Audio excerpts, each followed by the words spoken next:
हर किसी के जीवन में कष्ट आता है, हर किसी के जीवन में कष्ट आता है, आएगा और आता रहेगा। सनातन एक सभ्यता है, जिस सभ्यता से संस्कृति का प्रादुर्भाव हो और जिस संस्कृति से किसी कर्म का प्रादुर्भाव हो, जिस कर्म से किसी धर्म का प्रादुर्भाव हो और जिस धर्म से किसी के हित कार्य करने के लिए मन में भाव का प्रादुर्भाव हो, वही सनातन संस्कृति है। मरा कैसे जाता है, इसके लिए भागवत कथा सुनना चाहिए। जी। जीवन कैसे जीना है, इसके लिए रामचरितमानस की कथा सुनना बहुत चाहिए। सुंदर।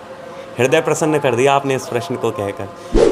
आपने अयोध्या और वृंदावन का नाम सुना होगा। आपको बता दें कि वृंदावन से चल करके हमारे साथ गोविंद मुदगल जी मौजूद हैं। आपको बता दें कि बड़े बड़े मंचों को साझा करते हैं, एक प्रखर कथावाचक है, अपनी बातों को बेबाकी से रखते हैं। और आपको बता दें कि सिवान जिले के सादीपुर में यह कथा और प्रवचन करने के लिए आए हुए हैं। हम इनके साथ मौजूद हैं, धर्म को लेकर के और सनातन धर्म से जुड़ी हुई तमाम बातचीत को लेकर के हम बातचीत करेंगे। और बहुत बहुत स्वागत करते हैं बाबा। राधे राधे, जय श्री कृष्ण। मेरा नाम गोविंद मुदगल है।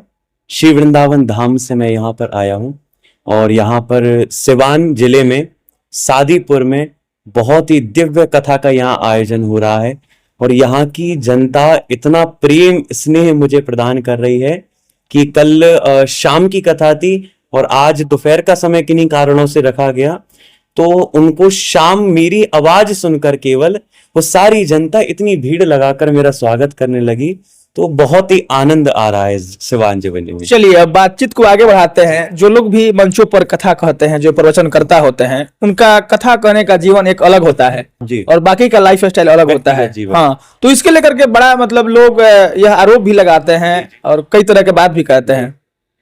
तो इसमें मैं थोड़ा सा इस बात को कहना चाहूंगा कि देखो, जीवन हर कोई जीता है। कपड़े मैंने भी पहन रखे हैं, जी जी। कपड़े आपने भी पहन रखे हैं, मैं भी किसी कार्य को करता हूं, आप भी किसी कार्य को करते हैं, आप भी धन कहीं ना कहीं कमाने जाते हैं, मैं भी धन कहीं ना कहीं से कमाता हूं। लेकिन थोड़ा सा संसारिक लोगों में जो तर्क वितर्क ज्यादा करते हैं और हमारे में केवल इतना सा भेद होता है कि जब हम धन को कमाते हैं तो ठाकुर जी का नाम लेकर के कमाते हैं, जब हम वस्त्र को पहनते हैं तो हमारे ठाकुर जी का नाम लेकर के पहनते हैं, जब वो भोजन, देखो बहुत ही अगर मैं शॉर्ट में आपको बताऊं तो भोजन सब खाते हैं, खाना पीना सब करते हैं, लेकिन जब वही भोजन ठाकुर जी के आगे प्रस्तुत रख देते हैं तो भोजन नहीं रहता, वो वह बन जाता है भोग। तो अंतर केवल इतना सा है, जीवन सब जीते हैं और हम भी जीते हैं, लेकिन हमारा जीवन ठाकुर जी के साथ हम जीते हैं और जो अन्य लोग हैं वह जीवन ठाकुर जी के बिना जीते हैं।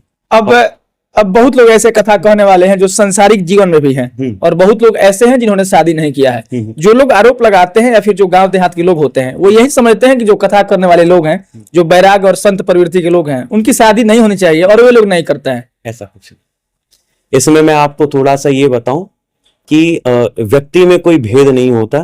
केवल इस बात को अगर मैं डायरेक्टली अगर कहूं तो एक स्टीरियोटाइप शब्द होता है कि जिनकी जैसी भावना होती, क्योंकि हर व्यक्ति चाहता है कि ये संसार उनके अनुसार चले। आप मुझे व्यक्तिगत नहीं जानते, ना मैं आपको व्यक्तिगत जानता हूं, लेकिन अगर कोई संसारिक व्यक्ति मुझे देखता है तो वो मुझसे ये चाहेगा, क्योंकि उसने टीवी, बॉलीवुड, मूवीज में, सीरियलों में देख रखा है कि एक ब्राह्मण जो बालक है, जो इस कर्म में है, उसको ऐसा दिखना चाहिए, ऐसा रहना चाहिए, ऐसा खाना चाहिए, ऐसा बोलना चाहिए। तो ये सारी चीजें व्यर्थ की बातें हैं। मुझे लगता है कि हर किसी का व्यक्तिगत जीवन होता है और इसमें कोई भेद नहीं है कि जीवन में उनके जैसा नहीं होता, बस केवल इतना सा भेद होता है कि उनके जीवन में ठाकुर जी का जुड़ाव होता है। अच्छा, एक नौजवान होने के नाते तमाम लोग एसपी, डीएसपी, इंजीनियर, डॉक्टर बनते हैं।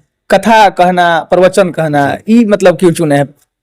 इसमें ऐसा हुआ कि मेरी उम्र छोटी थी और मैं, क्योंकि हमारे पिताजी बहुत पुराने कथावाचक हैं, तो मुझे बचपन से ही कथा सुनता आ रहा था और मुझे लगता है कि ये कहीं ना कहीं जब ठाकुर जी की कृपा हो जाती है तो अपने आप इसमें मन लग जाता है।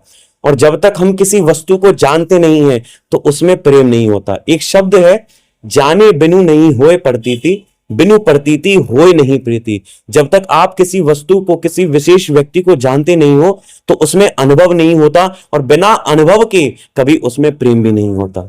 तो जब मैंने इसको जाना, मैंने ठाकुर जी को अनुभव किया, अनुभव करने के बाद उनके बीच में अपने आप प्रेम हो गया। और जब मैं कोई कथा करता हूं तो मैं केवल शब्दों से नहीं, बल्कि मैं तो स्वयं ऐसे करता हूं जैसे मेरे ठाकुर जी ही मुझसे कहलवा रहे हैं। कथा कहने के लिए, प्रवचन करने के लिए बहुत पढ़ना पड़ता है क्या? बिल्कुल पढ़ना पड़ता है।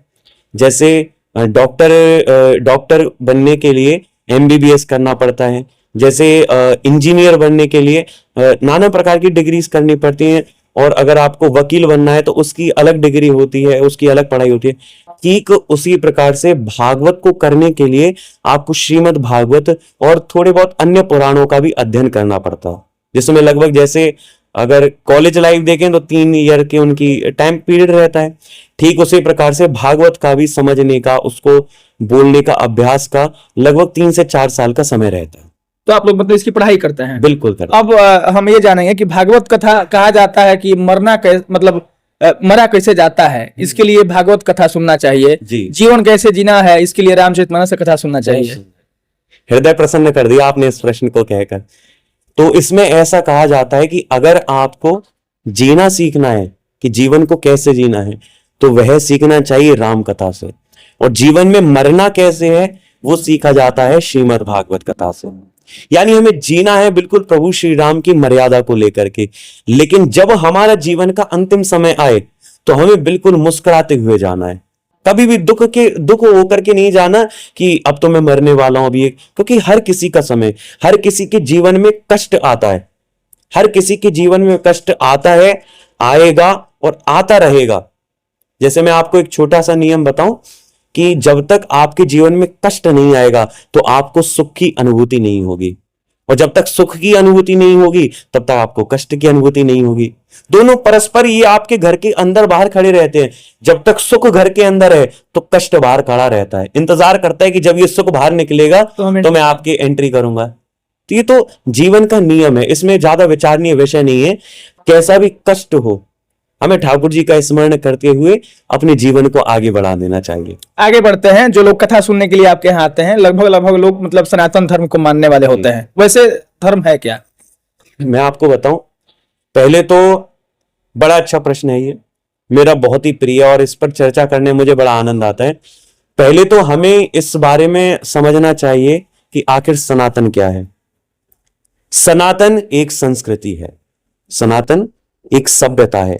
जिस सभ्यता से संस्कृति का प्रादुर्भाव हो, बड़े ध्यान से सुनिएगा, सनातन एक सभ्यता है जिस सभ्यता से संस्कृति का प्रादुर्भाव हो, और जिस संस्कृति से किसी कर्म का प्रादुर्भाव हो, जिस कर्म से किसी धर्म का प्रादुर्भाव हो, और जिस धर्म से किसी के हित कार्य करने के लिए मन में भाव का प्रादुर्भाव हो, वही सनातन संस्कृति है। ये एक संस्कृति है हमारी सनातन।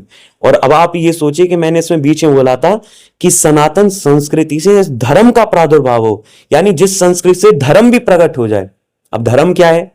धर्म अगर मैं आपसे पूछूं आपका धर्म क्या है, तो आप ये बोलेंगे हिंदू, यही तो बोलेंगे। किसी से पूछूंगा तो वो कहेगा मुस्लिम, वो कहेगा सिख, ईसाई। लेकिन धर्म की परिभाषा हमारे वैदिक सनातन संस्कृति में इतनी सुंदर है, इतनी सुंदर है कि कहीं पर नहीं मिलेगी। धर्म का अर्थ होता है हर किसी का धर्म होता है।